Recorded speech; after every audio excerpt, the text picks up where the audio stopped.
Breaking news చూస్తున్నాం. ఆంధ్రప్రదేశ్లో ఎన్నికల తర్వాత పరిణామాలు మారుతున్నాయి. ప్రమాణ స్వీకారం తర్వాత అసెంబ్లీ నుంచి వెళ్లిపోయిన జగన్ తర్వాత కడప పర్యటనలో పాల్గొన్నారు. తాజాగా ఆయన బెంగళూరులోని యలహంక ప్యాలెస్కు వెళ్లడం చర్చనీయాంశంగా మారింది. తాడేపల్లిలో వైసీపీ కార్యాలయం కూల్చివేత, ఆయన అధికారిక నివాసం వద్ద భద్రతా బలగాల తొలగింపు తర్వాత ప్రైవేటు వ్యక్తులతో అక్కడ సెక్యూరిటీ ఏర్పాటు చేసుకున్నారు. జిల్లాలో పార్టీ కార్యాలయం ఏర్పాటు అంశంపై విమర్శలు వస్తున్న నేపథ్యంలో ఉన్నట్టుండి జగన్ బెంగళూరు వెళ్లడం చర్చనీయాంశంగా మారింది.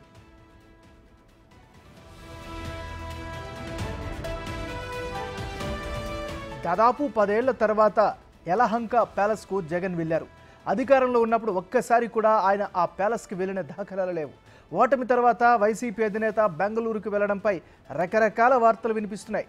పార్టీ పెట్టక ముందు ఎక్కువగా యలహంక ప్యాలెస్లోనే ఉన్న జగన్ గడిపేవారు. బెంగళూరు ఎయిర్పోర్టును ఆనుకొని జగన్ ప్యాలెస్ ఉంటుంది. దాదాపు 30 ఎకరాల్లో యలహంక ప్యాలెస్ను జగన్ నిర్మించుకున్నారు. 20 ఏళ్ల క్రితమే ఇష్టపడి ప్యాలెస్ నిర్మించుకున్నారు జగన్. వైసీపీ పెట్టాక ఎక్కువగా తెలుగు రాష్ట్రాలకే పరిమితమైన బెంగళూరుకు వెళ్లిన దాఖలాలు లేవు. తాజా పరిణామాలు హాట్ టాపిక్గా మారాయి.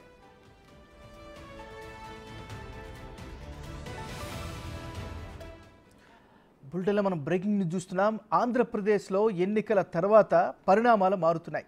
ప్రమాణ స్వీకారం తర్వాత అసెంబ్లీ నుంచి వెళ్లిపోయిన జగన్మోహన్ రెడ్డి తర్వాత కడప పర్యటనలో పాల్గొన్నారు. తాజాగా ఆయన బెంగళూరులోని యలహంక ప్యాలెస్కు వెళ్లటం చర్చనీయాంశంగా మారింది. తాడేపల్లిలో వైసీపీ కార్యాలయం కూల్చివేత, ఆయన అధికార నివాసం వద్ద భద్రతా దళాల తొలగింపు తర్వాత ప్రైవేటు వ్యక్తులతో అక్కడ సెక్యూరిటీ ఏర్పాటు చేసుకున్నారు.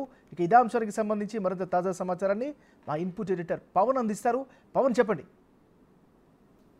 ఎంతో ముచ్చటపడి ఇష్టపడి నిర్మించుకున్న 30 ఎకరాల సువిశాల యలహంక ప్యాలెస్లో మరోసారి జగన్మోహన్ రెడ్డి ఈరోజు అడుగుపెట్టబోతున్నారు. 2014 కన్నా ముందు ఆయన ఎక్కువ అక్కడే ఉండేవాళ్ళు. కానీ ఆ పార్టీ వైసీపీ పార్టీ